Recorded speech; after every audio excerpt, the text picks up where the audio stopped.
Hello and welcome, everyone. My name is Daniel Burke.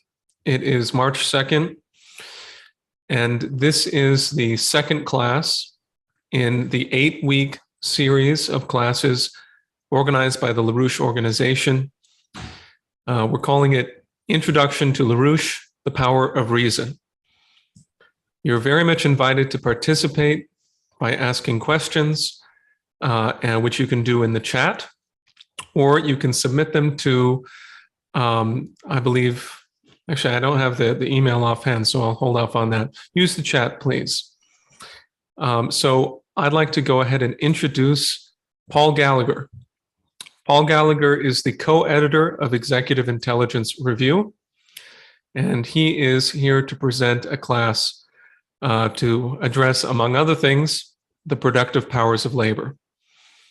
So I will turn it over to you, Paul. Okay, thank you. I'm going to, since the overall in this class, the thought of Lyndon LaRouche is what we are discussing, and in particular now, his economic thought. I'm going to go back to his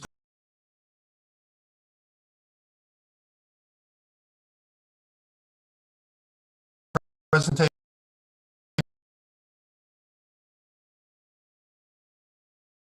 The very first time that I was aware of it, which was a great long time ago, as a young graduate student taking, I think, the first organized course that LaRouche taught to attract such young people to him in 1966 in the summer, where he introduced us to some very fundamental concepts of the reproduction of the human race through economic activity, and what was required for that economic reproduction to be successful, to generate progress, to generate increased not only standards of living, but increased capacities and powers of human individuals.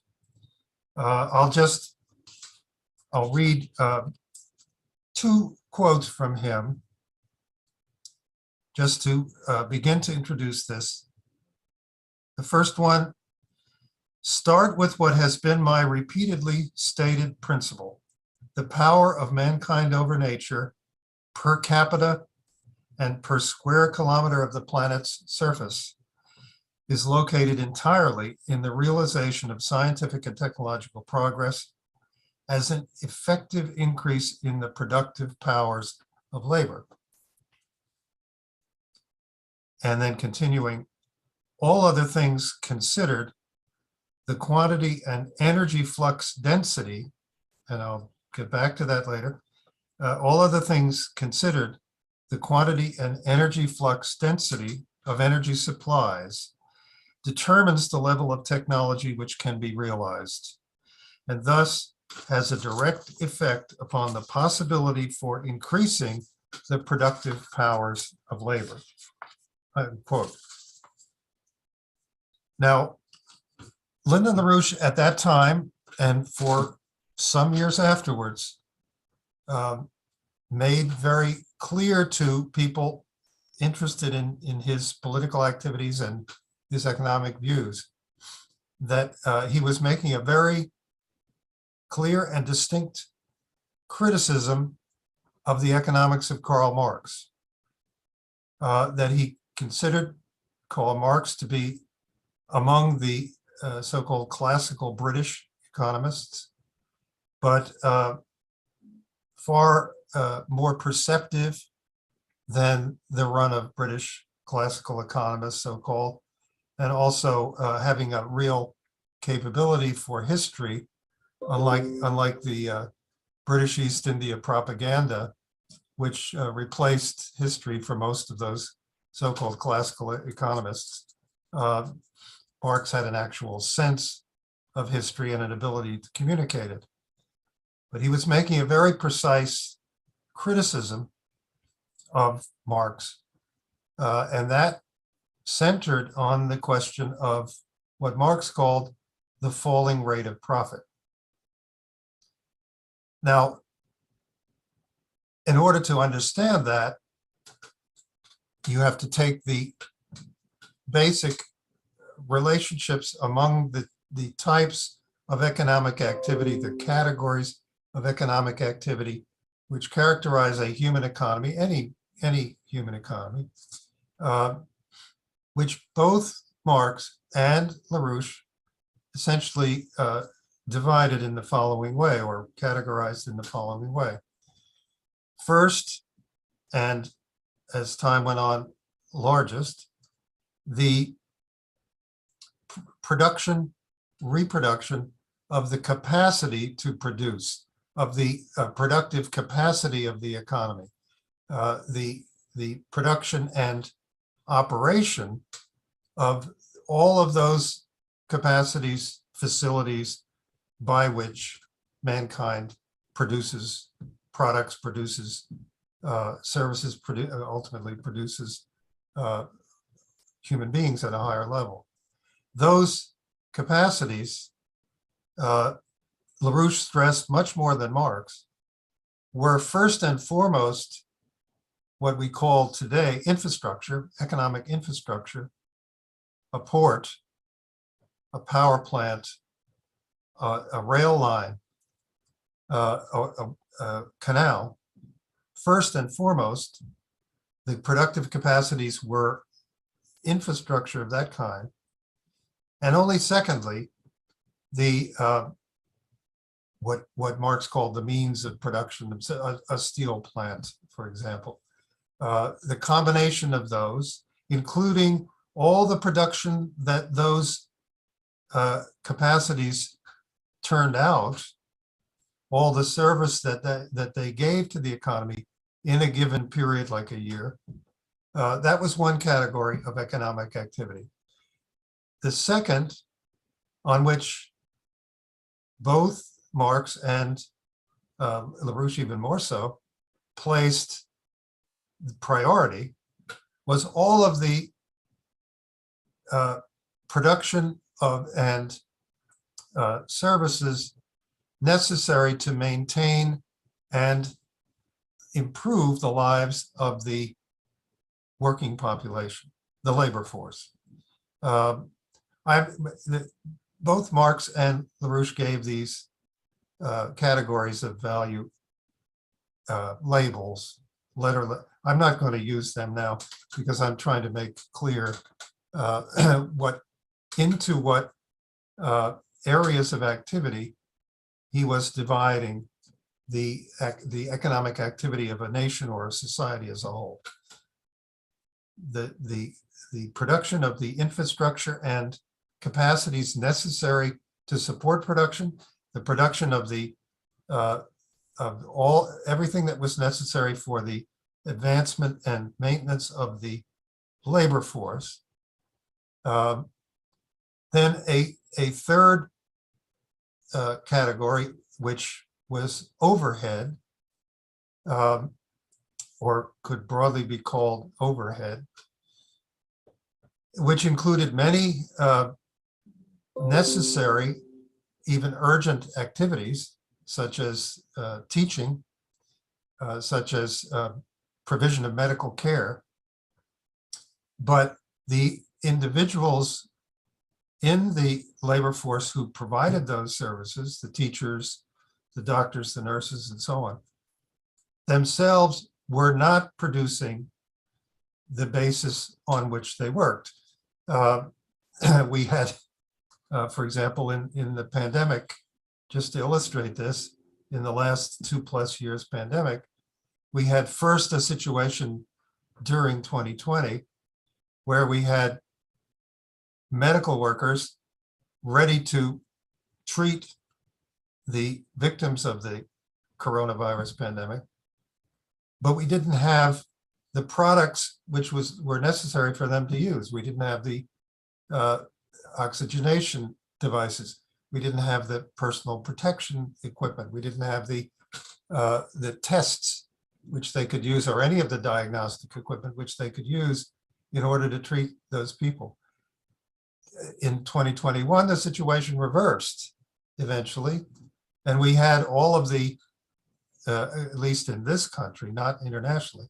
In this country, we had all of the produced items necessary for that treatment, including vaccine for preventive public health treatment.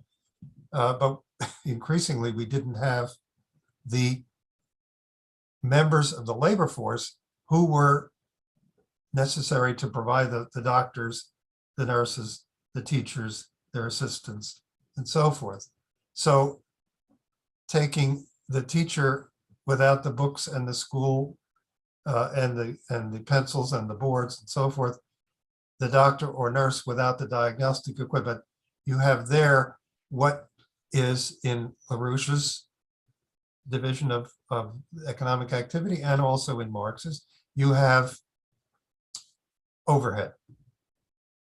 And that can also include other areas which are far less useful or not useful at all. Members of the armed services, for example, and what is produced for them. The part of the labor force which is unemployed. This for usually for no reason of their own. This means that the activity of those people is in the realm of overhead. And then the final quantity, that which exceeds all that production and all that economic activity necessary to reproduce all of those categories of the labor force, to reproduce them all. What is produced over and above that would constitute a surplus or a free energy of the sort which can be used in order to introduce something either simply more expanded, the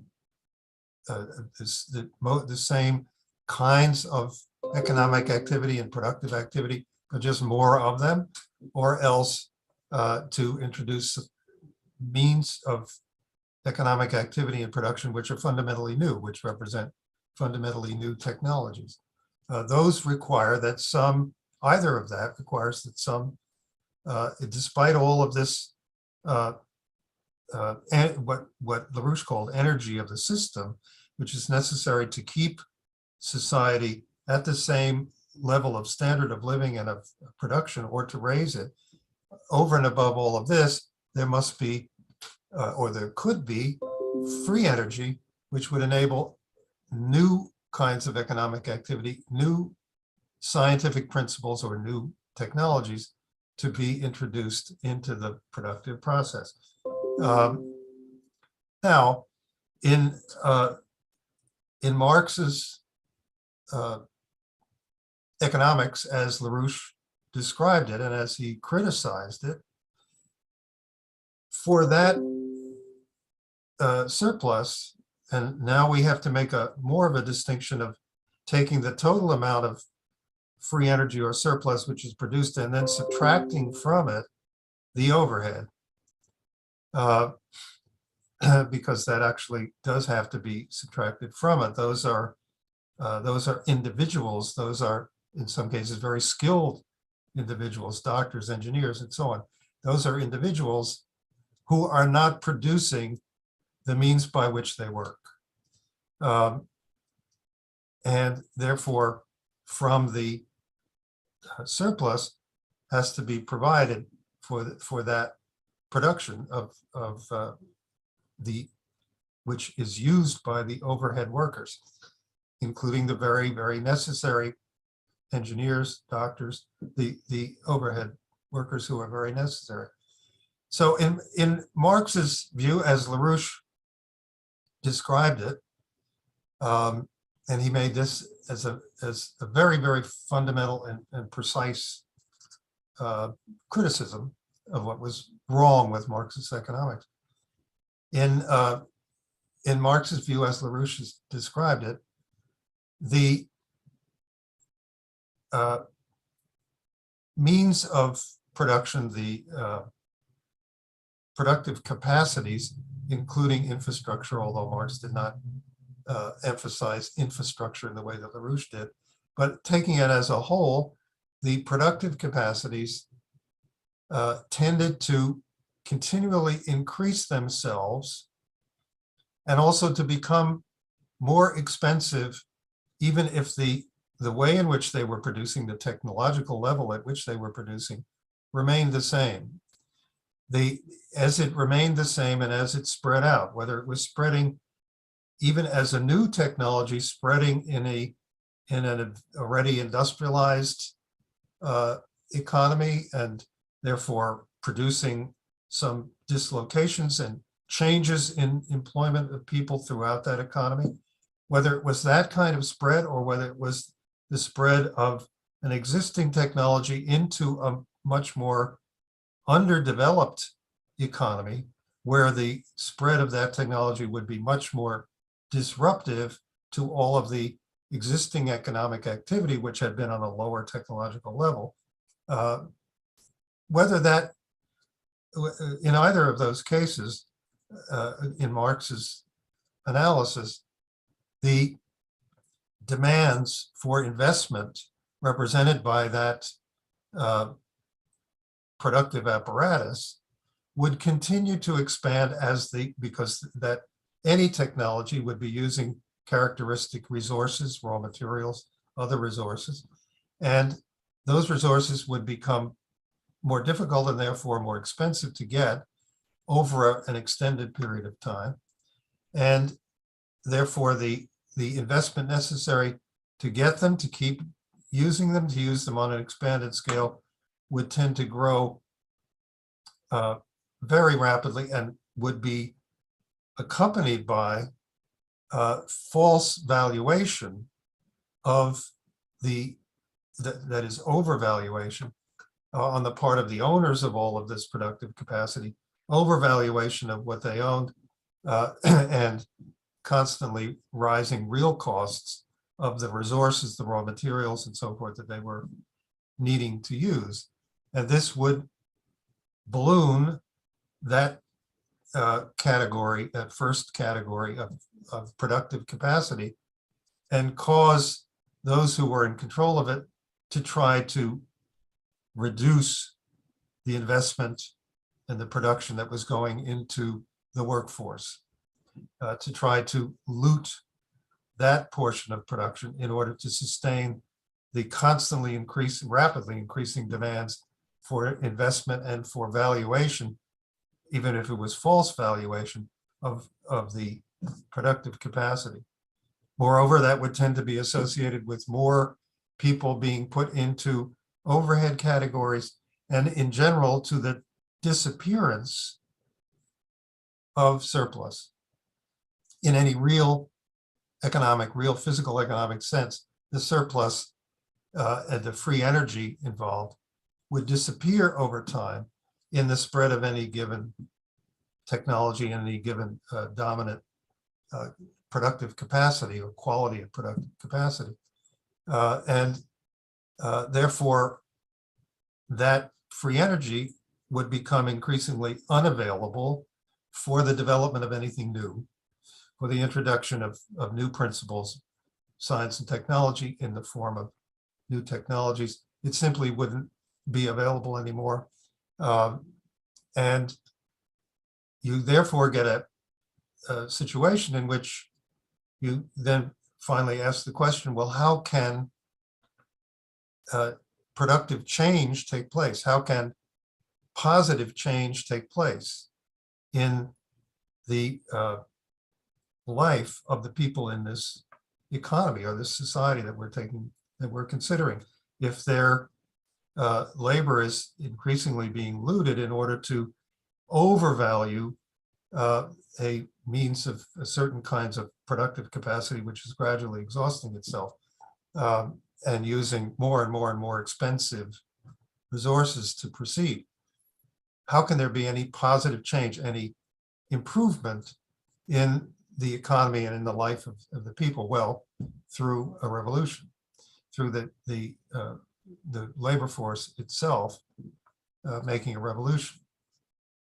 Otherwise, that kind of positive change will not occur. Overall, this phenomenon was called the falling rate of profit, not meaning the falling rate of profit of the paper plant next door, but the falling rate of profit of the entire economy. What LaRouche's criticism was, and this is fundamental to many other areas in which he was making discoveries, his criticism was that it is possible, if technological change is occurring rapidly enough, and if that technological change, again, as I was reading earlier, is change in the direction of higher rates of energy flux density in the dominant technologies being used. And I'm going to obviously not just throw that term out, but explain it as we go on. Higher rates of energy flux density in the technologies being used. If that kind of economic progress, technological progress was occurring, and was occurring rapidly and more or less continually, then despite all of the obvious difficulties in overcoming the drag of the exhaustion of resources, the drag of the simple expansion of the existing technologies, in spite of all of that, and in spite of the need to actually raise the standard of living and the skills and the educational level and the cultural level of the workforce at the same time, in spite of all that, the free energy could increase at an increasing rate. And LaRouche made that dependent, obviously, on something else, which is the discovery by human individuals of fundamentally new principles of the laws of nature.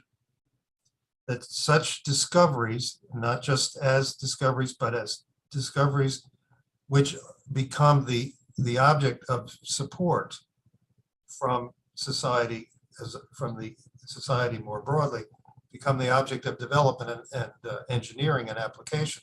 But it's essentially those discoveries, it's a mental process which reflects the coherence of human mental processes with the laws of the universe themselves, such that we as individuals can discover new physical principles in the universe, and to a certain extent can even change the physical principles which are operating in the universe to our benefit, because of that mental capacity in the human species, different from any other species. The rate of profit could rise over an extended period of time through the creation of more and more free energy. And in that, the human being was actually being defined as a potentially immortal species, because it was capable of overcoming any form of resource depletion and exhaustion, and any form of change in the environment in which it was working, even in the adventuring into an entirely different environment, for example, by going to the moon and beginning to settle and colonize and develop the moon. The human species was even capable of developing itself in an environment which was completely different than the environment in which our species itself had developed. Very special qualities of the human mind, reflected, as LaRouche said from the very, very earliest point in which he was teaching economics, reflected in the history of the human species of being able to continually increase its population density over a span of perhaps several million years, a more or less uninterrupted increase in its population density, and an increase which was at an increasing rate, reflecting that quality of mind. So this, as we'll see, is a very difficult thing to show in terms of a real physical economy, a real period in a physical economy. But in order to do that, I'm going to look at a certain period in the history of the American economy. And take the period of the 1935 essentially to 1975 in the American economy, which was characterized in a certain way by the effects over that whole 40-year period of the development of the Tennessee Valley Authority. I'm going to explain what I mean by that. First, just to indicate that period is called the golden age of American productivity by economists. It was very clear why it ended and when it ended in the middle 1970s. You can simply look at the labor productivity of the American economy, which fell very fast from the middle 1970s, from 3 to 4% annual growth in labor productivity down to 2% or less. Those productivity increases caused by technology, caused by new technology, or at least the approximation of that, what is called total factor productivity by economists, fell from 2 to 3% annual growth or higher from 1930 to 1970 or so, down to about 1% a year since then. Federal investment in infrastructure fell from 2 to 3% of the gross domestic product during the first period we're talking about, down to 1.3% in 2010 and less than 1% now. The number of scientists and engineers employed in energy-related fields multiplied by 13 times during that period from 1935 to 75 and has not risen at all since. And critically, the federal funding of R&D essentially did not exist before the mobilization for World War II, rose to 2% of US GDP in that period and now has fallen all the way back to 0.7% of GDP. So there clearly was a transformation, and that lasted for approximately 40 years, 40 to 45 years, and then very definitely stopped. And in this class, I'm not discussing the reason why this golden age of productivity ended, why this period of extraordinary progress in the US economy ended, but simply that it did. So then we come to the initiating cause, as I'm going to show, of this period, extraordinarily productive period, was an anti-poverty program, the Tennessee Valley Authority, which at its basis was an anti-poverty program aimed at tackling the extensive poverty in by far the poorest area of the United States, an area about the size of Laos, about the size of Uganda or Ghana, about the size of Belarus. That area was completely transformed in a period of roughly a dozen years by the Tennessee Valley Authority programs. And the education and cultural level rose to, of the general population, rose from far below the rest of the United States to a level at least equal to, and in some cases, by some measures, higher than the rest of the United States going into the war. And in addition, the standard of living and the ability of farmers, this was initially a rural area, the ability of farmers to farm successfully and at the same time to educate their children for more skilled professions. This all was transformed completely in that period of time, and in that area of the country. So the other thing about the Tennessee Valley Authority is that it had a very profound effect on the American economy, and in particular on the production of electricity in the American economy, electricity being the most universal machine tool of any modern society. Just to give you the figures, in the period from 1935 to 40, the share of electric power in the economy generated annually by hydroelectric dams reached 40%. It was 15% 15 years before that. It was only 10% 15 years after that. But for that brief period of 1935 to 40, it actually reached 40% of the total electricity production in the economy was coming from hydroelectric dams. Okay, no other time in American history when anything like that was the case.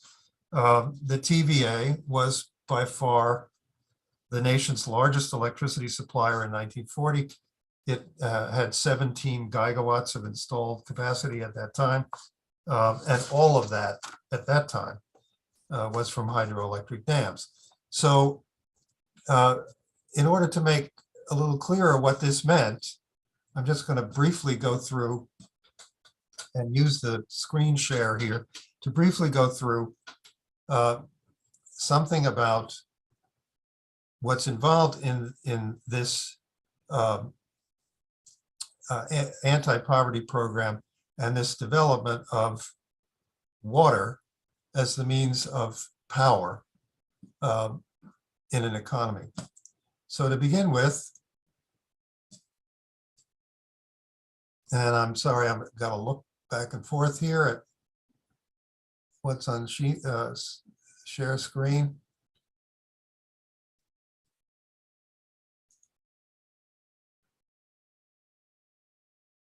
I've never encountered this before. I may have too many things up, and one of them has been knocked out of the screen, and it's, oh, there it is. Okay. Here's a water wheel.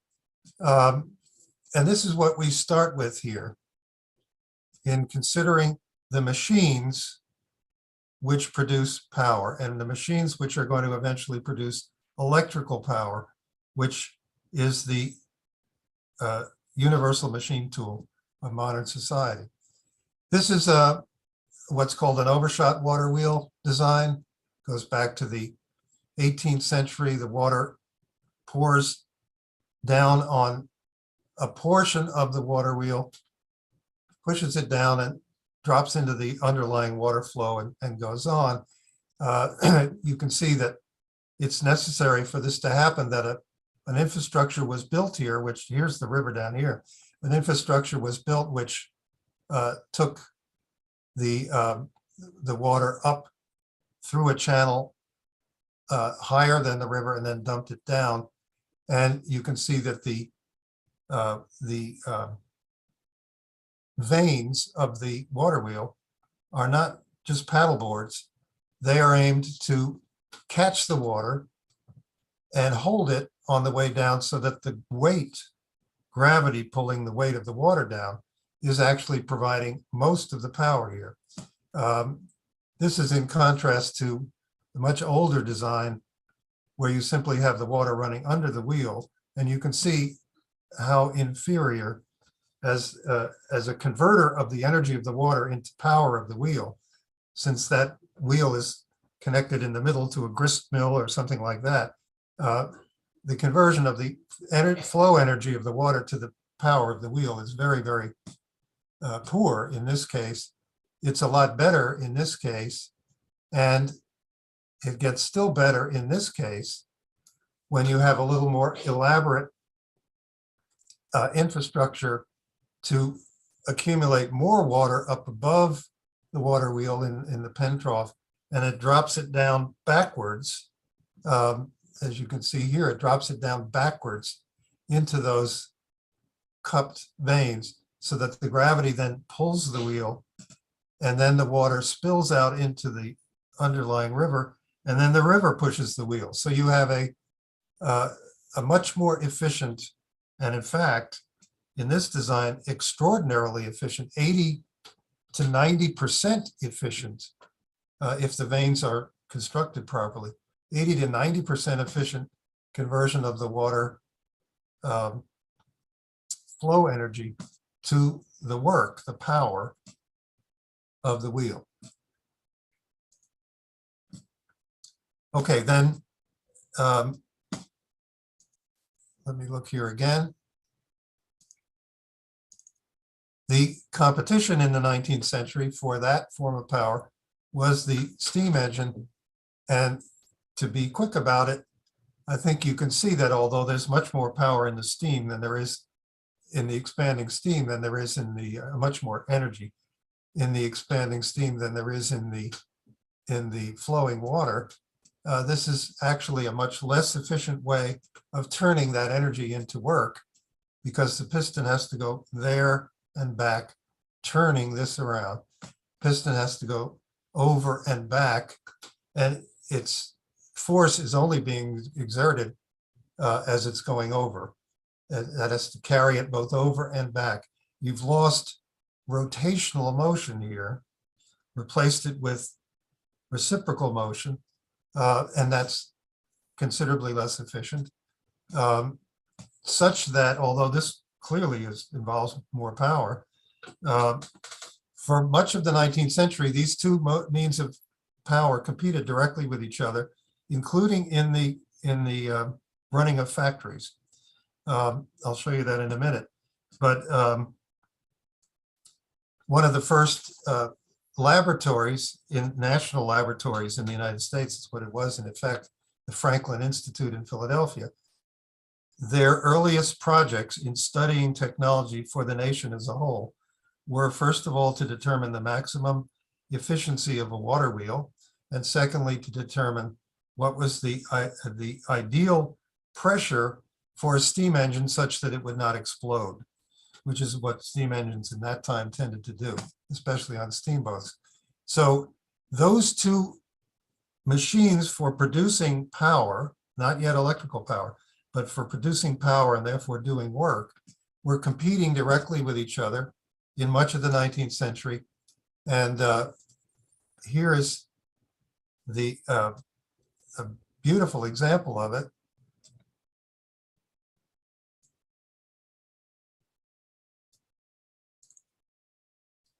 I'm sorry, not wrong one.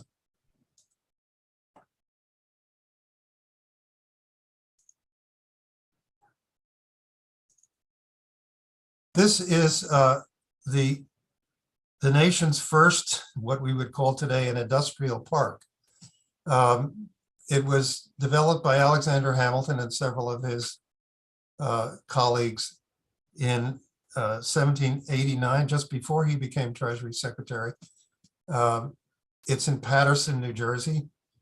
And this is the Great Falls of the Passaic River, the second, by volume of flow, the second largest waterfall after Niagara Falls in North America.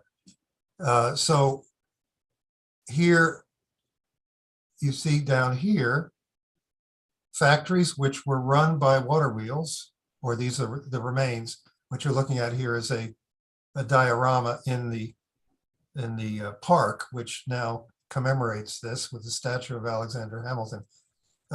These are the remains of factories which were run by water wheels, in which the water was actually taken in up here, and you can see that this is a rather large infrastructure that had to be created. Mill races carrying the water and carrying it down here, carrying it over there, carrying it over there, carrying it down there, past all, there were many more factories than this at that time. There were even, there was well, I won't go into what they were producing. A lot of them were textiles. There were a lot of them here. Each had its own water wheel for power. And then at the end of the 19th century, there was produced here a hydroelectric plant. Now you can see how much smaller this is than the infrastructure that was needed for all of these all of these mill races here in order to power those plants. This is about the size of a large house, a large brick house. It's producing at that time about 14 megawatts of power from the water being let in here from the river, dropping down the gorge, but dropping through 4 turbines at that time and producing 14 megawatts of power. So this is the size of as I say, a large, say 3-story brick house. It's nowhere near the size of a modern wind turbine, but it's producing, it was at that time producing 14 megawatts. That is at that time, by that I mean, it was put into operation in 1914. It was producing at that time 14 megawatts of power.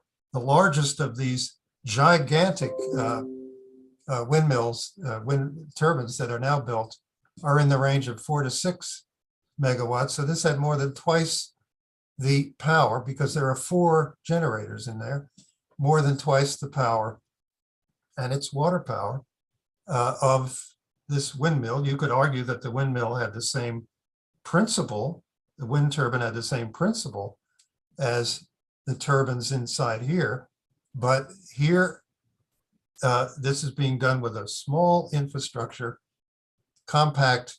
The energy flux density through this infrastructure is obviously much higher. It's producing more than twice the power with a much smaller electric power infrastructure. So you see there well over a century of change in the production of power by water.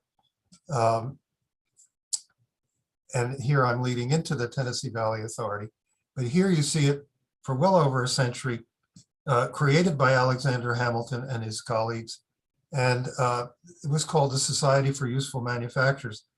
This was still, these water wheels were still operating well into the 20th century.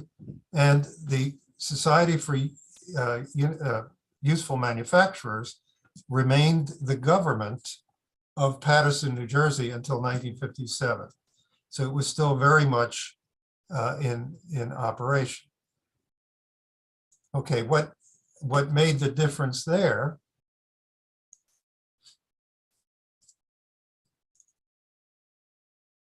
sorry.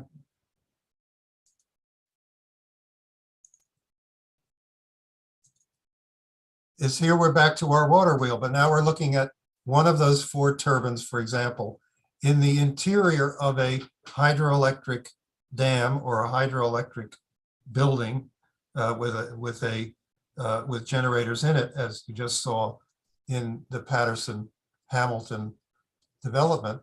And in one of those generators, you have here a water wheel, nothing more than that, in which these shaped veins catch the water that's flowing in. Now you have obviously in a dam in which a very large amount of water has been, a very high head of water has been caught behind that dam and is flowing down through this with a very great volume and speed of the water going through. There's a lot of energy there, and it's turning a wheel up here. The wheel is called the rotor, but now it has magnets on it, powerful magnets on it. And as it's rotating them around, they are going by electric coils. It's called the stator because they're stationary electric coils. And as the magnets rapidly rotate past those stationary electric coils, there's a very strong current generated in the coils. And for example, in the case of the hydroelectric plant at Patterson, 6 times the energy efficiency in conversion of energy to power was realized by that plant relative to the water wheels, which had been operating the factories up until that time, up until 1914. So here the electromagnetic principle has been added to the water wheel principle in a way which completely transforms the conversion of that water flow energy into actual power. So what you can obviously where you can go beyond that is to a steam turbine. This, I hope, is not too small to be seen, but it's the same principle where now you have steam and you have in effect here a steam wheel or a series of steam wheels which are going around. They are rotating very rapidly. A coiled cylinder of wire, a wire coil around a cylinder. That's now the rotor, and the magnets are creating a magnetic field, which in this case now is the stator. It's stationary with the result of the production of a powerful electric current. So here you're using the higher power of the steam relative to ordinary water. You're using the higher power of the steam to produce rotational motion and to engage the electromagnetic principle as well. So you're really going to town in terms of producing power from efficiently from energy. That obviously was beyond the Tennessee Valley Authority because the TVA was completed before such turbines had really been perfected. So what you were dealing with there in the Tennessee Valley Authority was the most advanced machine for conversion of water flow energy into electrical power that was available to the technology at that time. And in addition, if I can go to this is just a schematic map of the Tennessee Valley Authority. There are 47 dams here. This is, these darker ones are nuclear plants built later. You can ignore them. The yellow are fossil fuel plants also built later. After the war, you could ignore them, or during the war, some of them. All these red dots are the hydroelectric dams. This was an entirely different, this was the core of the TVA, why it was so successful, really the most successful development project in the world, and recognized immediately all over the world after World War II as the development project that every other country wanted to imitate. It was completely revolutionary in that it was not a big single high dam like the Hoover Dam, the Bonneville Dam, the other dams built in the same period, built in the same FDR administration. Those dams were not able to take an entire riverine system. And here you have the big Tennessee River, you have tributaries, the Cumberland River, the Elk River, several other tributaries. You also have in play here a portion of the Mississippi River, because the Tennessee is flowing into it there, and there's a hydroelectric project right there where it flows in. This is controlling flooding over this entire vast area, where before farming was virtually impossible because farmers were flooded out literally every other year. Their land was ruined by floods every other year. It made any pretense of modern farming essentially impossible. They were constantly being flooded, their homes washed away. And in addition to controlling the flooding, it also provided electrical power for this entire area for the first time. These dams also controlled navigation. They would have provided irrigation, although it was usually not necessary. This is a high rainfall area. And they provided transportation. So you have here, and these are all networked. These 47 dams, some of which produce power, some of which are just flood control. These 47 dams are all controlled by a single system in the TVA, so that flooding could be prevented over the entire area. Power could be reliably provided over the entire area, was uninterrupted. All of these things were available to the operators of the system as a whole. No reservoirs were created throughout. Recreation, of course, comes from this, where the reservoirs were created over the whole area. No system of dams and reservoirs like this had been created up. Coordinated, integrated system had been created up to that time. President John F. Kennedy used to talk about the uniqueness in the world of the TVA as a system of integrated dams, reservoirs, and power facilities that was unique. And he said that's what everybody who comes to the United States from other countries, all diplomats and so on, that's what they want to see. They want to see he said they want to see Madison Avenue and they want to see the TVA. Those are the two things. So this was revolutionary. And if we want to give some concise expression to the progress, the development, which you've seen through these various machines and systems of machines, and really systems of infrastructure to operate machines which are themselves producing power and doing work.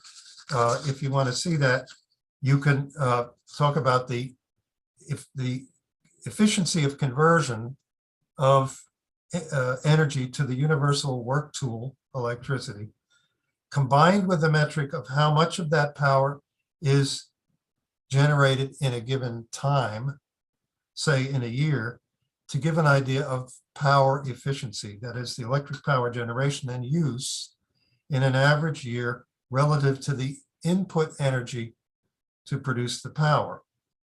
Availability here in what I'm going to show you now refers to how much of the time these sources are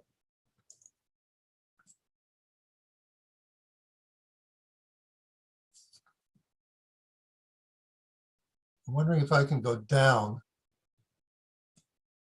This is part of a document, if I'm able to go down in this document.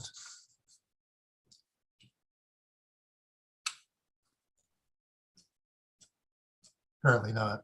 You can't drag down this or scroll down? Yeah, scroll, that's what I'm looking for. Well, on the right-hand side of the window, you can pull down that little scroll bar. Oh, I see the problem. Nope. Well, I'll have to describe it then.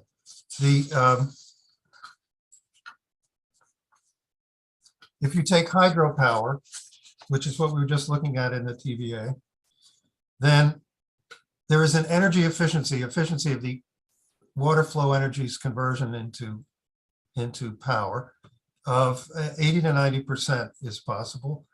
And the availability, taking 2016 figures, 70%, that is 70% of the time. Hydropower is somewhat intermittent.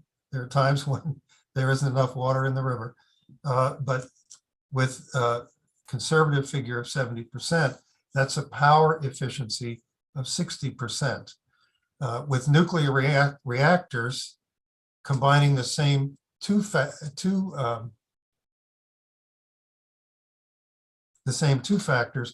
the power efficiency is about 30%. Coal and oil fired power, it's about 28%. Wind turbines, which are much more energy efficient than solar reflectors, solar photovoltaic cells, their energy efficiency can be up to 45%, but their availability is only about 20%. So you have a power efficiency of about 9%. And with solar, something like 4% power efficiency. Now you have to add to that a third criterion, which is much more difficult to quantify, and that is how large an infrastructure do you need? How much area do you have to take up in order to array the power producing machines which are going to produce the electricity? And when that is taken into account, I mean, you saw the difference between the water wheels and the hydroelectric plant in the Patterson Industrial Park that Hamilton started, how much smaller and yet more potent that hydroelectric plant was than all of those water wheels and all of the large infrastructure around the gorge. You saw that the difference between either a fossil fuel plant or a nuclear plant, as opposed to an equivalent array of wind turbines, or even more so, solar cells, adds an additional factor of extreme inefficiency because of all the area you have to take up in order to produce that power. I'm sorry to interrupt you. I just want to take a moment. I can share the section of that paper that you're talking about. Well, let's okay. Go ahead. But if you want to finish the point while it's on the screen, I think it's finished, and let's go on, because then I'd have to ask you to share back to the point in the same document that I had before. So let's go on. What I'm saying is that by electric power transmitted per square kilometer of the power infrastructure that has to be built per unit of time, we're roughly expressing Lyndon LaRouche's specification of energy flux density of a power source. And that was what he said had to be continuously increasing in the source of power in the technologies that are being introduced if human progress is really going on. Now,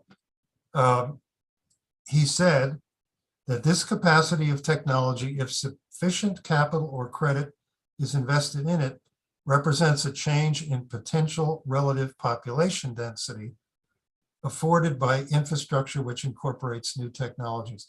Now, this is the other really fundamental, aside from energy flux density, this is the other really fundamental concept introduced by LaRouche, which has been picked up by celebrated Russian economists, for example, and proposed as a new scientific term.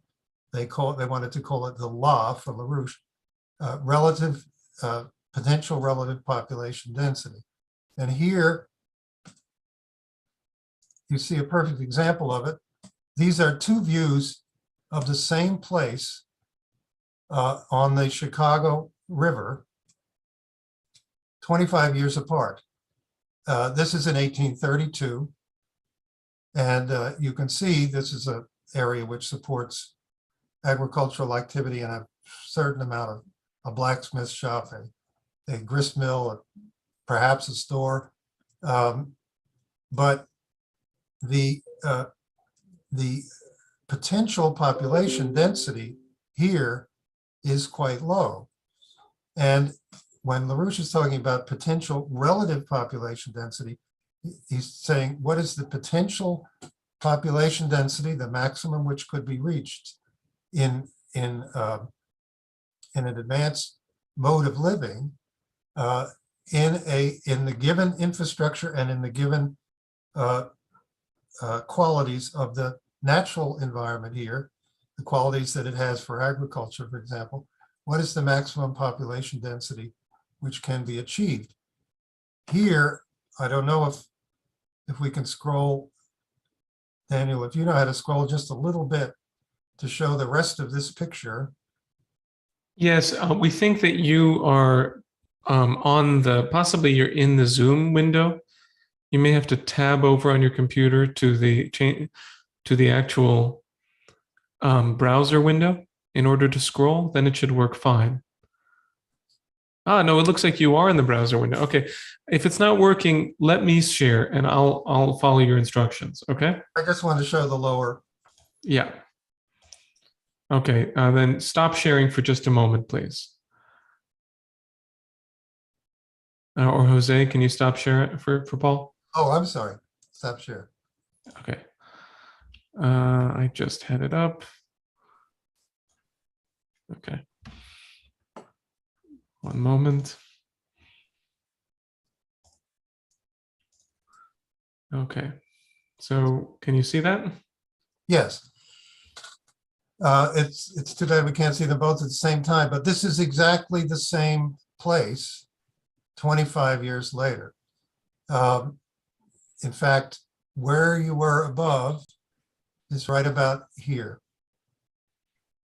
Is my cursor visible there? No, right now it's my cursor actually. Is it at the delta here? No, it's up at that little, it's up the canal. You can Up see the canal. Ah, the fork, yeah, right there. Essentially the other side of that, that's where you were up here. And this is 25 years later, this is the city of Chicago. Now, what created this, and you can see before I say what created it, the potential relative population density has been totally changed in 25 years. The potential population density has clearly gotten far, far higher, and therefore the relative population density relative to what was potential, what was possible, was obviously far too low, and that has changed dramatically, and people have immigrated in here.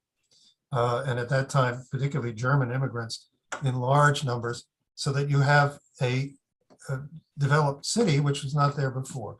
And what changed all that was the production of an infrastructure work, the Illinois and Michigan Canal, which at the bottom of the picture, you see it coming out into Lake Michigan. And if more faintly up in the upper reaches of the picture, you can see the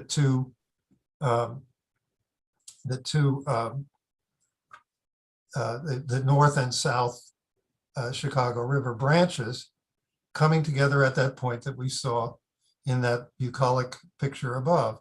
And that's, all of that was controlled, and the effect of that was that the Great Lakes through Lake Michigan were connected not only to the Chicago River, but much more importantly, through it to the Mississippi River, so that these two mighty waterways for the transport of agricultural goods, of metal ores, of produced metals, of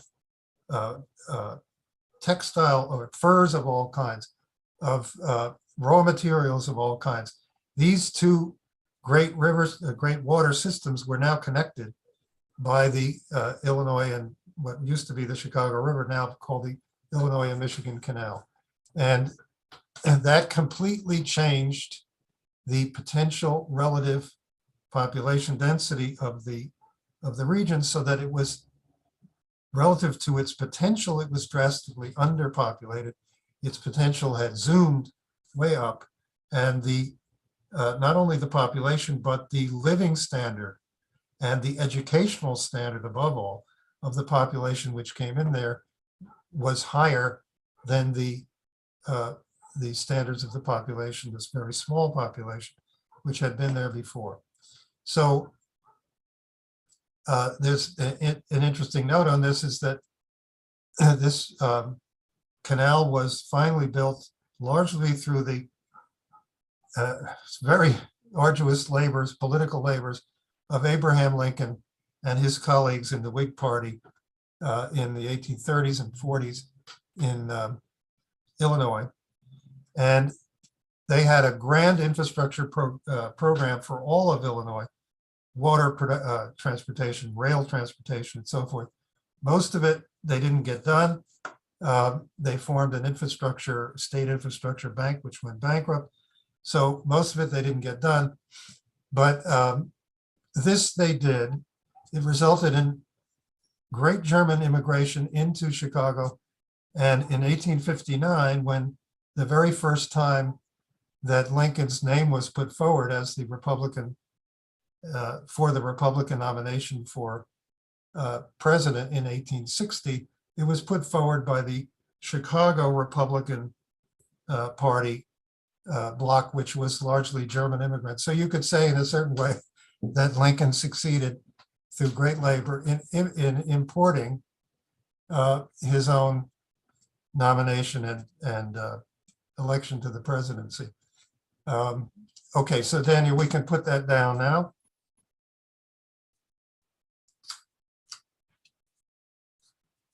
So this gives you an idea of the importance of the TVA to the American economy as a whole. It was providing a higher energy flux density, producing, again, remember, 40% of electrical energy in 1935 to 1940.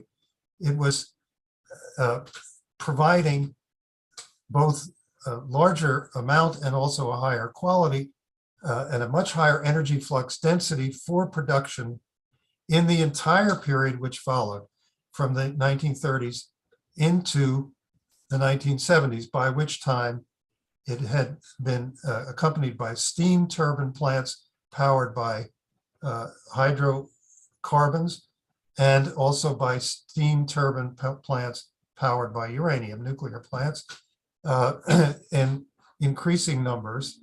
But none of that would have been possible without the TVA and the vast amount of electricity and quality of electricity which it provided, the reliability of it, as we know from the fact that most of the people who worked on the development of nuclear explosive energy and its simultaneously nuclear power, in effect, in the Manhattan Project, there were 110,000 of them. The vast majority of them were working in the region of the TVA at Oak Ridge, using the power from the TVA in order to produce equipment and also uranium, enriched uranium fuel. And at the other end of the continent in Washington State, they were using the power from the Bonneville Dam in order to produce nuclear isotopes and other things necessary for the development of the Manhattan Project. So that the development of nuclear energy, in fact, depended on the hydroelectric power of the TVA in an absolutely direct sense. It would not have happened otherwise, and in fact, the United States would not have contributed what it did to winning World War II had it not been for this project. So is it possible, if we now give names to LaRouche's categories of value, which I described before, and here I'll have to just tell you them so we don't waste time going through getting to that point in that same paper of mine. LaRouche, like Karl Marx, called the investment in the productive capacity, above all the infrastructure, he called that C. In Marx's case, it stood for constant capital, which it tends to show you the problem with his view of it right away, because that capital is dynamic, not constant. But he called that C.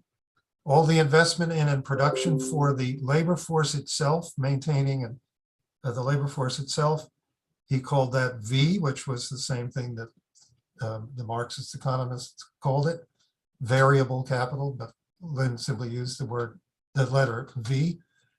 He called the overhead, as Marx did, D, and the surplus, S, again, as Marx did, and the surplus available for the development of real free energy in the system, since the surplus had to take care of all of those overhead individuals, many of whom were absolutely necessary. They had to be subtracted from the surplus in order to give you the real free energy for development of something entirely new in the economy, which he called S prime, where essentially S minus D minus the overhead, S prime, the real free energy. What fraction of that can be of the total energy of the system, which is producing the productive capacity and also producing the workforce at the same time. LaRouche said, and I'll read you this, what is required, this is quoting from him, then it is required, that is required in order for progress to take place in the economy. Then it is required that S prime over C plus V, the surplus free energy, surplus having taken away the overhead, surplus free energy divided by all of the investment in the productive capacity and the labor force has to increase as the same time the ratio C over V increases, the investment in the productive apparatus divided by the investment in the labor force itself, that has to increase, and the physical economic content of V itself, of the production for the labor force, that also has to increase at the same time. This reminds me, this is obviously not something that happens in any sense automatically. This reminds me in a certain way of in fusion power research, what are called the Lawson criteria. The reason it's so difficult to get successful fusion reaction is there are three things that have to be done at the same time.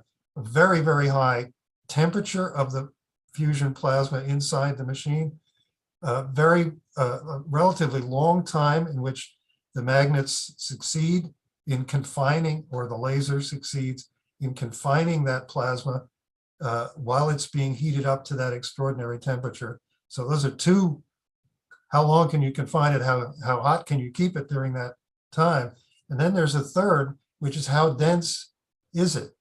How dense is that plasma gas while you're doing all this confining and heating at the same time? And that third criterion is the one which has really proved extremely elusive up to now. Meeting all of those three criteria simultaneously gives you an idea of the difficulty of what LaRouche is talking about. He says the basic measure is that the labor force has to improve its standard of living, culture, and education. So V has to make a big increase.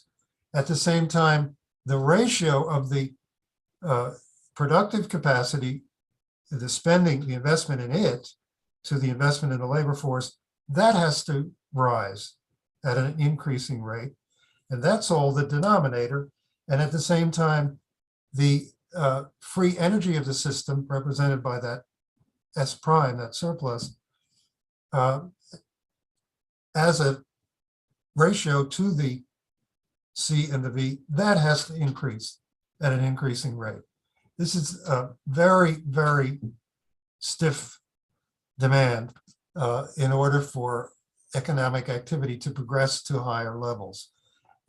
We would like to see if the impact of the Tennessee Valley Authority on electricity production in that period as a whole actually succeeded in causing those things to occur. So for that, in a paper that I wrote a little more than 2 years ago, I produced this energy chart of the US economy for the last 120, essentially 110 years, up till roughly 10 years ago. This is what's important here, not the numbers in these graphs. What these represent and the shadings are what is important. Obviously, you cannot take the various categories that LaRouche is using. You cannot take a power plant and compare it to a good meal in any reasonable way. So there's no way you can make any kind of mathematical comparison or data comparison from a real ongoing physical economy like the American economy in this century comparing the elements of C, of the investment in productive apparatus, to the elements of V, the investment in the labor force, and still less to the free energy, the surplus for new developments. You can't compare all those things. So you have to compare the rate at which they grow, and that is all that is in these 5-year periods from 1900 up over this end, which I can't see, which is 2010. The first category is the throughput of energy, that is million BTU per capita in the economy as a whole. The second category is the percent of electricity, which is electric power. The percent of energy, which is electric power. Percent of energy used, which is electric power.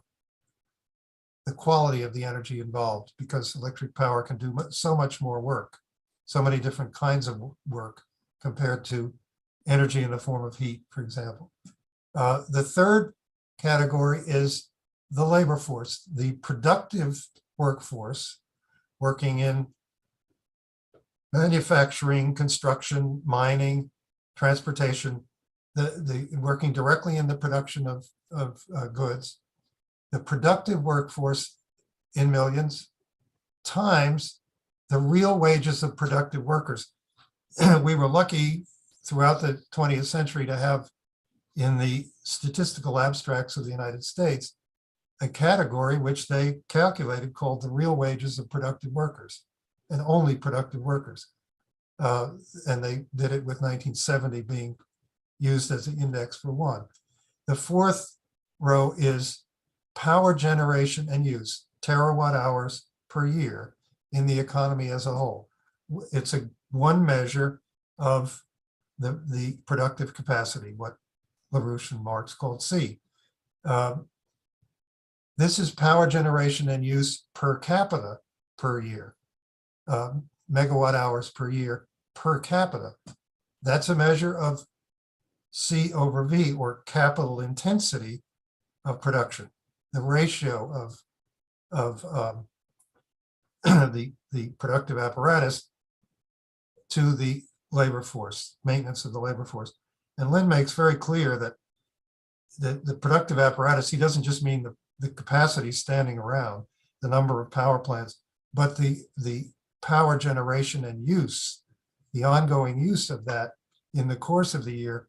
That's the major component of the productive capacity, C. And this here is productive generation and use per productive worker, not just per person, but per productive worker, again in megawatt hours per year. So all we're looking at here is if in a given 5-year period there was a growth in this category, in this measure, of between 25 and 50% in 5 years, then I shaded it lightly. If there was no growth or growth below that, less than 25% in 5 years, I didn't shade it at all. And if there was really rapid growth of 50% or more in the 5-year period involved here, then I gave it dark shading. So you immediately see the pattern, without my describing details of it. You immediately see the pattern of the period from 1935, which is here, the year 1935 up to 1975. You see the pattern in particular in the power generation and use per year, continuous, very rapid increase. The power generation and use per capita per year, continuous, rapid increase. The power generation and use per productive worker per year, almost continuously, very rapid, 50% or more every 5 years, increase going on throughout that period of time. You see at a glance what the situation was afterwards, and it's a little more nuanced what the situation was prior to that in the first 30 years before the Depression hit in the United States. But this pattern here is unquestionable. Now, I could give you that in figures, for the entire 1930 to period 1930 to 1975, V, as we define it here in the third row, V, the productive workforce in millions times the real wages of productive workers, that increased by 1,000% in that period, 1930 to 1975. C, the power generation and use per year, increased by 2,000% in that period, 1930 to 1975. In other words, it increased a good deal more rapidly than V, actually by 2,200% in that 45-year period. So a good deal. So you have one of LaRouche's requirements being met in the increase in V, in the living standard, and also the number of the productive workforce. Second, a more rapid growth than that in the productive capacity, as measured here by electric power generation and use per capita, and then the capital intensity, the ratio of C to V, grew by 1,400% over that 45-year period of time. The parameters that LaRouche just said were required for this kind of sustained increase in the free energy, sustained increase in the rate of profit in this entire economy, those parameters were all being met. Those requirements were all being met. Productivity, as I mentioned before, was going up at 2.6% a year throughout that whole period. Now, then where's the S prime? Where is the free energy? By definition, if we think it has been generated at an increasing rate over this period of 45 years, by definition, we can't see it in any of these categories, any of these rows that we've been over so far. Because if it simply went into more steel plants of exactly, the steel plant doubles in size and capacity. If it simply goes into that from 1 year to the next, or 1 5-year period to the next 5-year period, then it really just looks like C is growing. You can't tell if that's C growing or if that's free energy appearing. So you can't look for it there. Same thing is true if you can't tell if the educational level of the labor force on average rises from high school to college during that 45-year period of time, which it basically did. Then, and the GI Bill was important to that. Then you can't tell whether that's appearing in the later periods simply as a better educated and higher standard of living of the workforce, of V, or if it's actually free energy. Free energy has to be producing something new. So we look instead at the labor productivity growth for those 5-year periods of time. You see the same pattern from 1935, in this case, up to 1970. This is 25% to 50% increase in every 5-year period in labor productivity. In the what's called multi-factor productivity increases generated by technological breakthroughs, you see the same thing for the same, actually for the entire 45-year period involved there. In the number, actually now I'm caught again not being, maybe I can make this smaller. Yeah, and now you can see these two lowest graphs. This row is scientists and engineers in thousands. 126,000 scientists and engineers in the US economy as a whole in this 5-year period, 25 to 30. 145,000, 132,000, it drops going into the Depression. Then here again, you see by 1975, we're at 2.7 million scientists and engineers employed. This is in private industry. Federal R&D spending basically didn't exist prior to 1935 at all. It grew rather slowly, but then in the period 1960 to 1975, grew more rapidly. What are we seeing here as S prime, the free energy? We're actually seeing the emergence of the nuclear industry, the emergence of the entire biomedical industry based on nuclear isotopes, which came out of the Manhattan Project, which in turn was based on the power provided by the TVA and the other hydroelectric projects of FDR, but primarily by the TVA. We're seeing the birth of the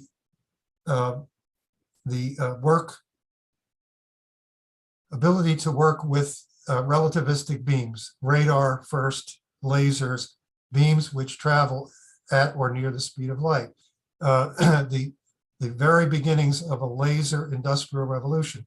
We're seeing that as a result of the very high rates of increase of all the other parameters that were specified in this 45-year period.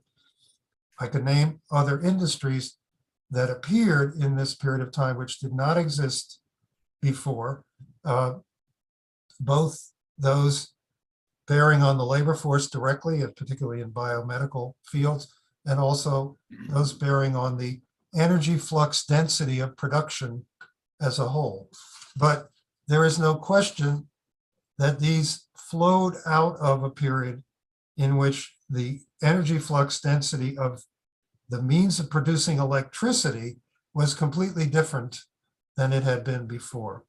So in that universal machine tool of electricity, energy flux density went through a revolution.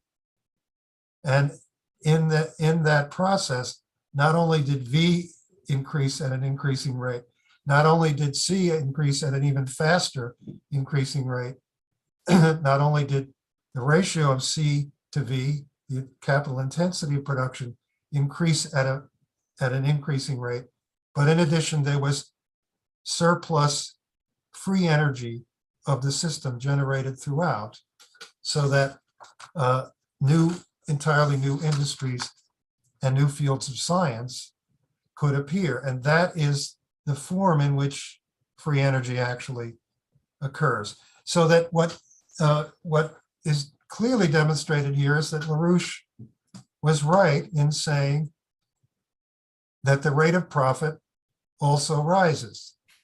It is not the case, as in his basic critique of Marx, it is not the case that the falling rate of profit is a necessity in capitalist, or what Marx chose to call capitalist economy. Here we're dealing with the American system economy as opposed to the British system. No one called them these capitalists in the formation of the American system of economy. But as opposed to that ineluctable falling rate of profit here, we're seeing that if LaRouche's criteria are met by rapid, more or less continuous increase in the energy flux density of technologies in use, then the rate of increased free energy in the economy as a whole could increase continuously, as it did during this 45-year period of time. And as I've said, why that process then collapsed is another subject. So that's what I wanted to present to you as a part of LaRouche's fundamental discovery in economics. Thank you, Paul. Can you stop sharing, please? Okay. Okay, great. Off my screen. Okay. Thank you very much. We already have a couple of questions, which I'm going to go ahead and read out. But I want to invite everyone who's on the Zoom, first of all, that you can raise your hand to pose a question. And secondly, I want to invite everyone who's watching on YouTube or on Twitch to please go ahead and type your questions in as well. So we have one person in the Twitch chat who mentioned a couple of things. Well, mentioned one thing that I want to see Actually, I think I'll hold on to that for later. Let me go back to the YouTube chat.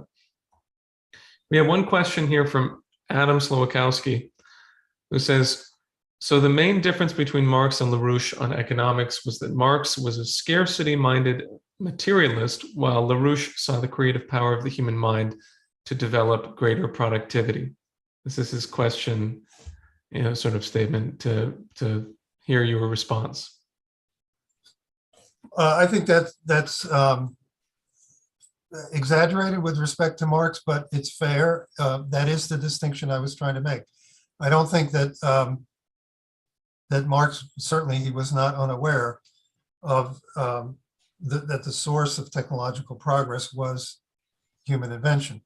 It was the ability of that power of human invention under the right circumstances, if it is encouraged and therefore rapidly develops and is applied, the ability of that rapid technological progress to actually continually generate real free energy in the physical economic process was something which Marx did not see.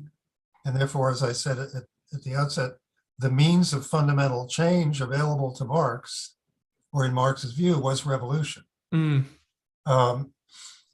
The means of fundamental change available in LaRouche's economics is the discovery and application of new physical principles, including new physical principles of the universe, and their application to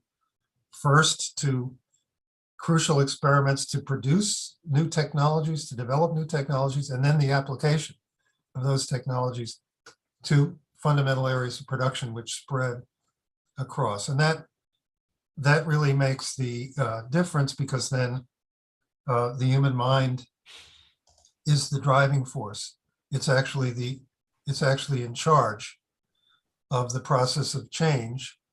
And the more LaRouche understood Hamilton's view was, and he said it this way at one point, that the purpose of banking, and of course he more or less invented banking in the American sense and invented national banking as well, said the purpose of banking is to place the savings of the society at the disposal of those whose inventions make them best able to use it. In other words, if that means of supporting the power of invention is there, then continuous generation of free energy in the economic process is possible, something that led to Marx's denigration of Henry C. Carey, whom he called a simple bourgeois economist. Lincoln's economic advisor, Henry C. Carey. Marx called him just another bourgeois economist because he believed in the potential harmony of the development of capital, the development of the means of production, and the rapid development of the standard of living of labor at the same time. And he believed that the source of that was invention. In other words, he was a Hamiltonian. And Lynn fully identifies with Hamilton's founding principles, not exactly fundamental scientific breakthroughs, but his founding principles for the American system of economy.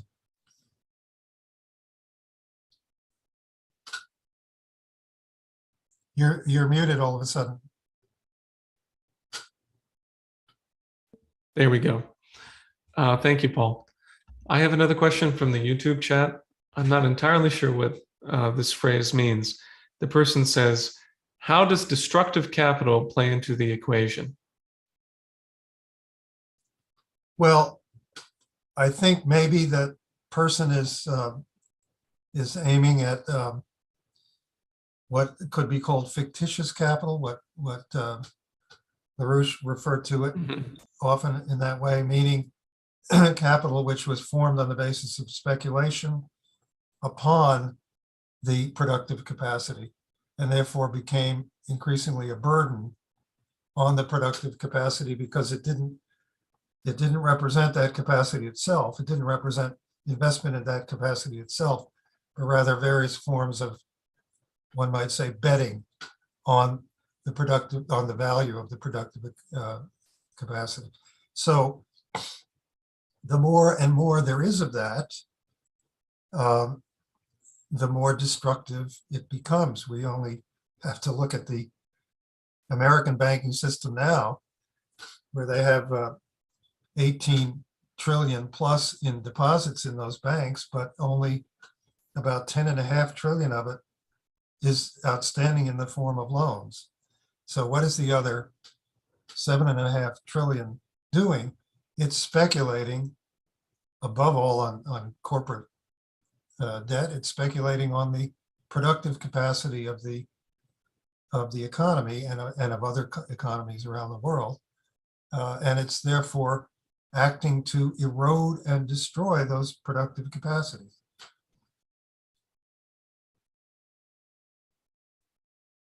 You're muted again, Danny. Sorry, I need to get a hang of that. Another person in the Twitch chat just raises a particular thought. Is it the case that the measurement of technology is the principle of least action? Well, that's a really tough one. I don't know that I can answer it.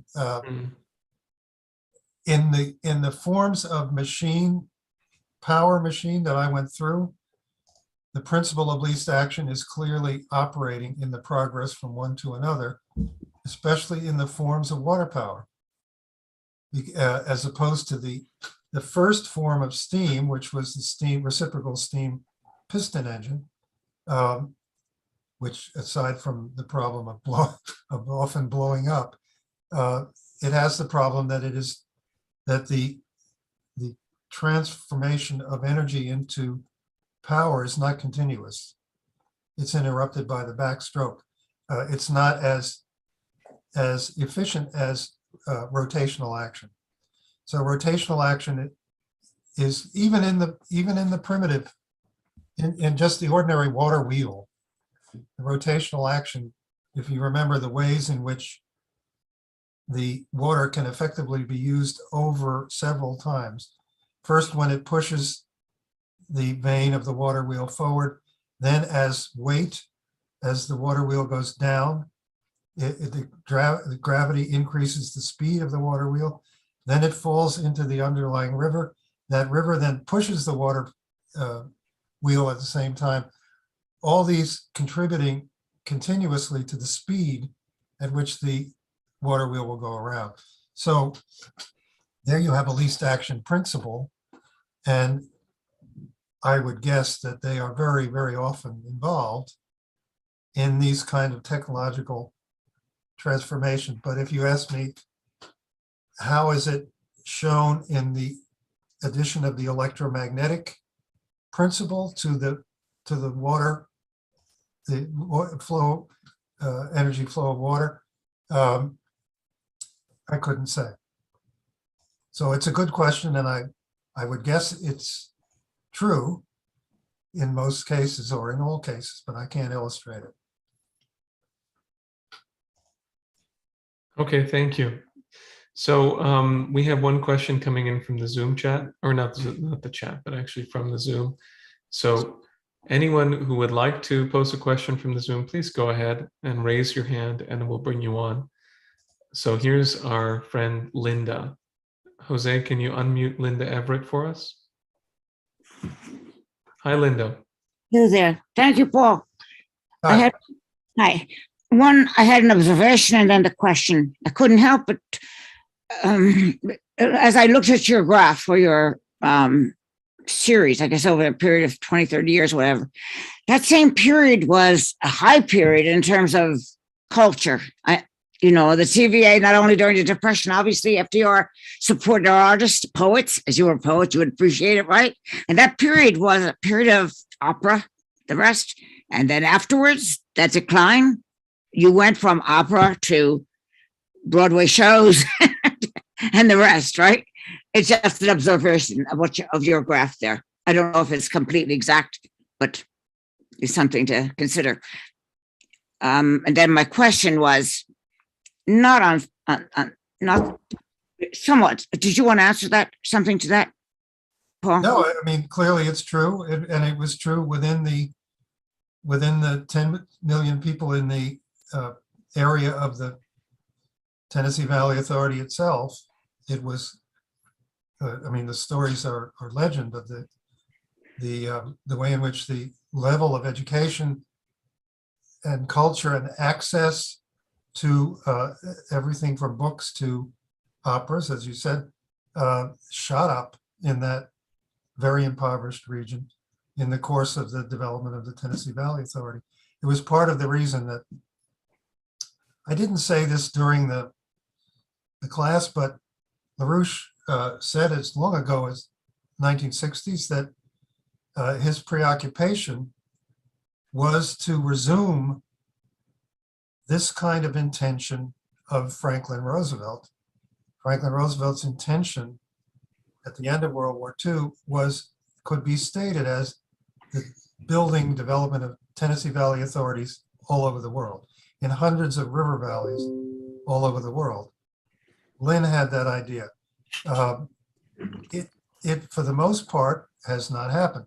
Roosevelt had the idea in the United States itself and spoke specifically about wanting a Arkansas River Authority and a Missouri River Authority to make the same transformations in those areas, which are much bigger, especially the Missouri River Valley, much bigger than the Tennessee River Valley. He wanted to do that. He wanted to do it abroad.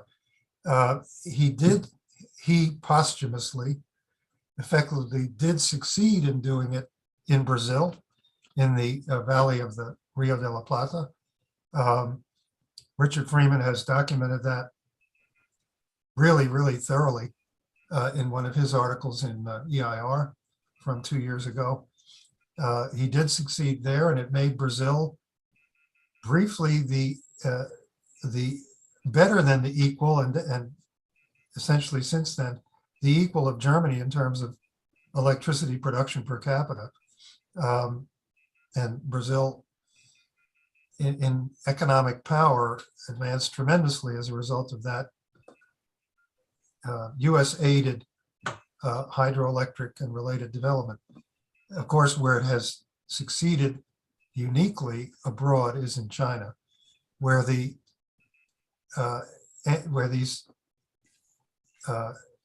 infrastructure projects based on water in particular, both for power, also canals for providing water.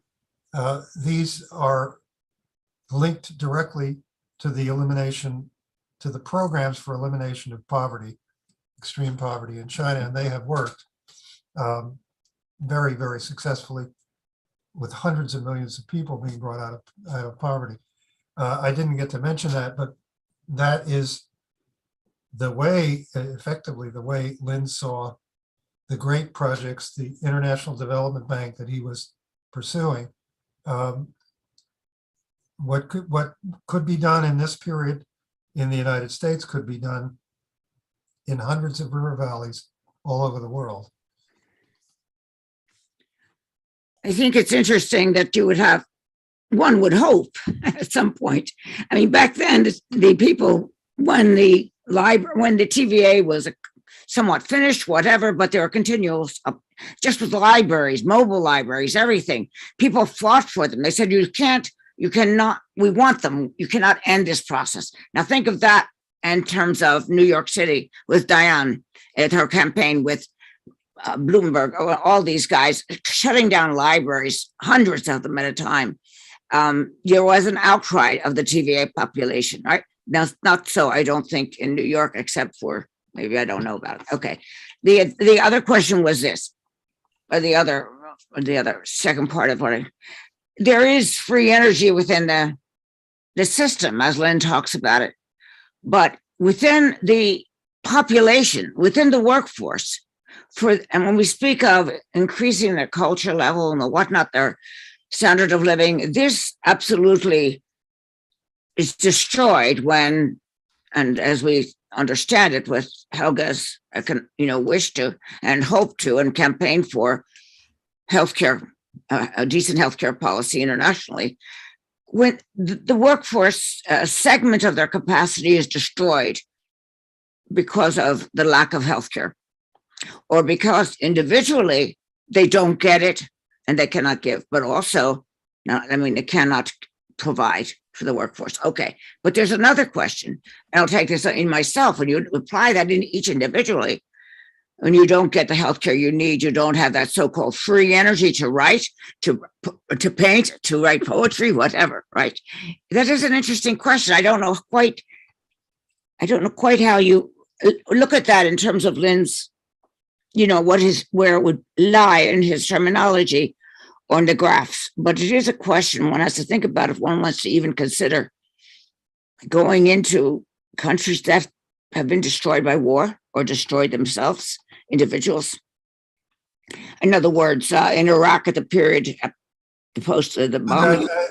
If I could interrupt, I think you're going to get really discursive about this now, but your point is well taken, that there is a question that clearly under the circumstances you're describing, both theoretically and actually now, under those circumstances, free energy is not, in fact, at all being generated in the economy as a whole. If you're taking the US economy as one example, it's not being generated as a whole. That's been the case for decades, and reflected in the continuous decline in real wages of the workforce over that period of time, for example. But there still is the chance, and the cultural question is, there still is the chance of extraordinary individuals making discoveries, and those discoveries having the capacity to transform things in such a way that the free energy of an economy and a nation could begin to be created again, all depending on how the rest of us react and what we do. And that kind of healthcare campaign is a part of reacting in that way. So that's, I think that's, I know there are other questions that we want to get to. So I think that's, I appreciate what you said, and I'm glad you said it. Thank you. Okay, we have about 10 minutes left. So again, if anyone in the Zoom chat wants to put up their hand, you're more than welcome to. And a couple of people really appreciated you answering their questions, Paul, and commenting on what they had to say. I have a follow-up there, but I want to give a chance to anyone in the Zoom chat or in the Zoom broadcast who'd like to come on and ask a question. I find this whole discussion very helpful to understand why it is that some people may believe in such a thing as revolution in the way that you're describing it from Marx. So here's a question from Mike Campbell.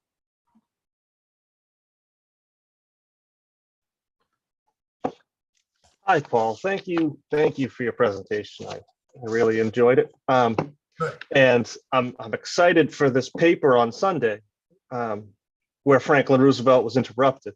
It's a paper by Lynn that we're going to be going over in a little side class, and it really picks up right after the period of the TVA where you kind of left off, and goes over to some of the policy failures over the next 40, 50 years that brought us to, it was written in 1998, that brought us to that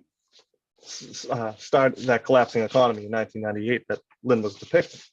But I just wanted to make a correction on that paper, because that one went out, and it's just that, in the paper, Lynn goes over this function that you've been describing, the capital intensity and the free energy in the system, and he refers to it in the paper as P prime, and the graphic says S prime. So that might cause a little confusion to anybody who's received the paper, started reading it, and ran into that. And by the way, anybody who wants to join on our Sunday sessions, we're asking for a $5 monthly sign up, and I can the link to sign up I can put right in the chat.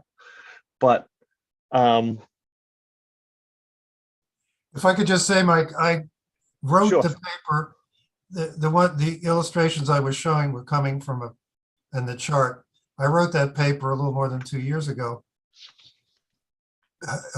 based on Lynn's 1998 article where Franklin Roosevelt was interrupted, meaning where he was interrupted by his death, and what he would have done, what his intention was to do had he lived. That paper of Lynn's, going again through these categories of value and of reproduction of the real economy, again, requiring, in order to show that real human progress is taking place, that all of these criteria be met, and they seem to be piling one on top of another, that the labor force maintenance be growing at an increasing rate, that the ratio of capital to labor be growing at an increasing rate, and that the free energy be growing more rapidly than the overhead, so that there was real free energy. These seem like, at first they might seem like, boy, that's never going to all happen at the same time. So I wrote this in order to demonstrate, or to find out really, by making, in effect, an energy table of the US economy for a century, whether those requirements of Lynn for continuous free energy generation, whether they had ever been met. There it was. And the source of it has much degenerated now, but every 5 years you get a statistical abstract of the United States. And it used to be of much higher quality what they collected there than it is now. For example, we found, to our dismay in the economics staff, that in 2005 they stopped publishing a measure of how much water was used in the United States, by cities, by agriculture, and in industry, in those categories. They just stopped. And this is the kind of thing that tends to happen in a period like this with government data. But for that century, it was extremely useful. It's because it comes out every 5 years, and therefore you can see acceleration and deceleration in the growth of any of these categories, simply using the universal machine tool, electricity, as the stand-in for the productive apparatus as a whole, which is really the shortcut that I'm taking there, in order to demonstrate that, in fact, the rate of profit, and Lynn calls it that too, the rate of generation of free energy in the system does rise and can keep rising in a sustained way. So, I mean, that's a proof of the human mental power to an amazing degree. Absolutely. I mean, we went over last Sunday that, when these discoveries that Lynn constructed his own discovery in economics on, Leibniz, Riemann,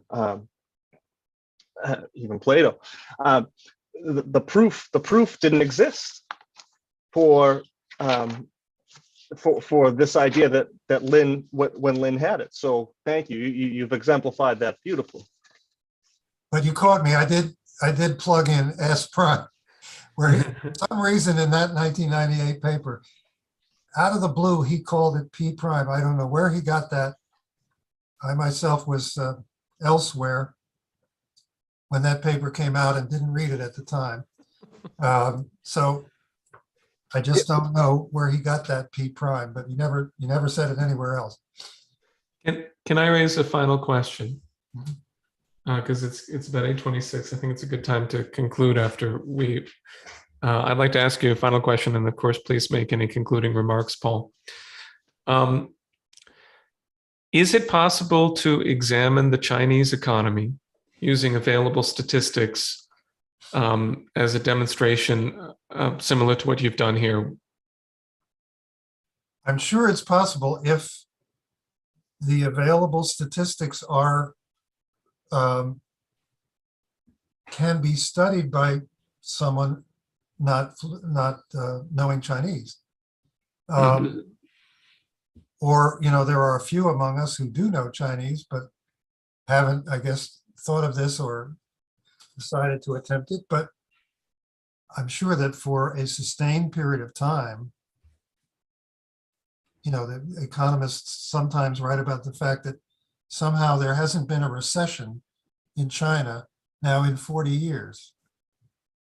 There have been many recessions in all of the transatlantic countries in that period of time, but not in China. There have been endless forecasts that China's economy was not only going to go into recession, it was going to completely collapse and blow up the world. But there hasn't been a single recession. And that gives you a clue right there. And, they're using a different means of driving the economy, regulating the economy, not interest rates, not that sort of thing, but credit as really the regulator of the economy is the issuance of government credit. So it must be there. I'm sure it must be there. Thank you. Would you like to make any concluding remarks? Well, it's 8:28 and I don't know what time is left to say anything significant. You can take what you'd like to, as much time as you'd like to. Well, really, I would really just say that I think this kind of understanding in an empirical sense is important. Not many people try to get it, but if you have an empirical understanding of the physical economic progress in this sense, then on that basis, you can think about the problem of credit. And there's nothing more important than to be able to think about that productively now. If I gave you the problem, the question, what should the Russian central bank or the Russian government do right now, having had half of all their foreign reserves stolen, having difficulty even using the remaining half, the remaining 350 billion or so, with their stock markets closed, essentially with their credit markets closed or shut down, with their currency having been dramatically devalued, they're almost in the position that Abraham Lincoln was in 1861, when he had a country that had very little debt to pay, but had very little credit. In fact, he found that it had no credit internationally, and it had credit on Wall Street only under conditions that he absolutely couldn't accept because they would give up the sovereignty of the country. Very little exporting, a lot of importing at that time in the American economy. We had the gold rush, and so we were using gold to import from all over the world. And Lincoln came in and suddenly had to do something in order to generate the means to wage a war, which he absolutely didn't have in the Treasury. So there's a certain similarity, but the question of what should they do in order to get started, to get progress started under these circumstances, is a difficult one. As in the case of China, it would take some study. We've done a little bit of this in terms of what they have to work with in the physical economy in Russia. But then the question is, in terms of generating and using credit, what do you do? And this is something we need to know. I can tell you that, now we're off the subject of the class, but on the subject of this current crisis, aside from the danger of thermonuclear war, there is a tremendous self-inflicted wound which has been made by Wall Street and London on themselves and on the NATO countries because the dollar is the world's reserve currency. And already 10 years ago, when the dollar began to be associated with sanctions, the central banks of the world started getting rid of dollars in their reserve holdings, so that the share of dollars in the reserves of the central banks around the world was 61, 62%, a little more than 10 years ago. It's below 50% now. And mainly the beneficiary of that was the euro. They substituted the euro for the dollar to a certain extent in the holdings of their central banks. Well, now what's happened? Not only has the dollar been made into a deadly weapon, but the euro along with it.